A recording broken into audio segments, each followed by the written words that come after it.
আজকে ধূপগুড়ি থানার অন্তর্গত ঝাড়ালতা ২ নং গ্রাম পঞ্চায়েতের খট্টিমারি বাজারে হাট বসে। রীতিমতো প্রত্যেকেই নিজেদের ব্যবসায় মগ্ন ছিলেন। আর সেই সময় আচমকা ধূপগুড়ি পুলিশ প্রশাসন ও রাজ্য সরকারের গোয়েন্দা বিভাগের সিআইডির একটি প্রতিনিধি দল হানা দেয় খট্টিমারি বাজারের লটারি ব্যবসায়ীদের কাউন্টারে। মুহূর্তের মধ্যেই ৩ জন লটারি বিক্রেতাকে আটক করে ধূপগুড়ি থানায় নিয়ে আসা হয়। এরপর দীর্ঘ ঘন্টার পর ঘন্টা তাদেরকে থানার ভেতর বসিয়ে জিজ্ঞাসাবাদ করা হয়।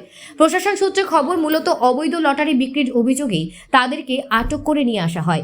এদিকে ৩ জন লটারি ব্যবসায়ীকে থানায় নিয়ে আসতে ছুটে আসে তাদের পরিবার সদস্যরা। পরিবার সূত্রে খবর, আটক করে নিয়ে আসা ৩ জনের নাম পরমেশ্বর রায়, প্রদীপ রায়, মনিরুল ইসলাম। এরা প্রত্যেকেই দীর্ঘদিন ধরে লটারি বিক্রেতা হিসেবে খট্টিমারি বাজারে নিজেদের কাউন্টার খুলে ব্যবসা করছে। আমাদের ডাকুমেন্টে পুলিশ বাড়ি হয়েছে নাকি, তো দুটো গাড়ি আসছিল। গাড়ি আসার পরে ৩ জনাকে উঠে নিয়ে গেল। কিসের ব্যবসা করতো তারা? লটারি বেচে, রেগুলারই বেচে। আচ্ছা, আমি তো আর কিছু জানি না। যদি কিছু হয়ে থাকে হয়তো চক্রান্ত করে ফাটানোর ব্যবস্থা করছে। আপনার নাম? আমি রামেশ্বর রায়। বলছিলাম, আপনার যে ভাই যাকে নিয়ে আসা হয়েছে পরমেশ্বর রায়, যিনি উনি তো দীর্ঘদিন ধরে খট্টিমারি লটারি বিক্রি করছেন, তো আজ আচমকা তাকে পুলিশ নিয়ে চলে আসলো। চক্রান্ত হতে পারে। ঠিক কি কারণে নিয়ে আসছে কোনো কিছু জানা আছে কি?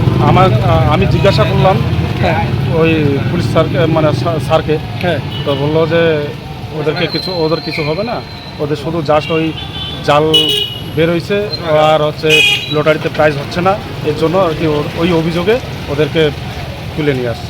যখন তুলে নিয়ে আসলো তখন কি কোনো কিছু কোনো তথ্য জানিয়েছে কি কারণে নিয়ে আসতেছে বা কেন? হ্যাঁ, ওই তো আমি জিজ্ঞাসা করলাম যে এত লটারি বিক্রি করতেছে আর আজকে হঠাৎ করে কী করে উঠে নিয়ে যাচ্ছেন আমার ভাইকে।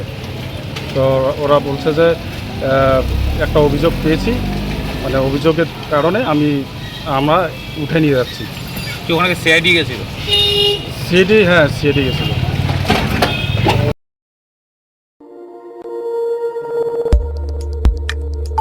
আমাদের সাথে থাকুন এবং দেখতে থাকুন নিউজ প্রাইম টাইমস, আপনাদের সাথে আপনাদের পাশে।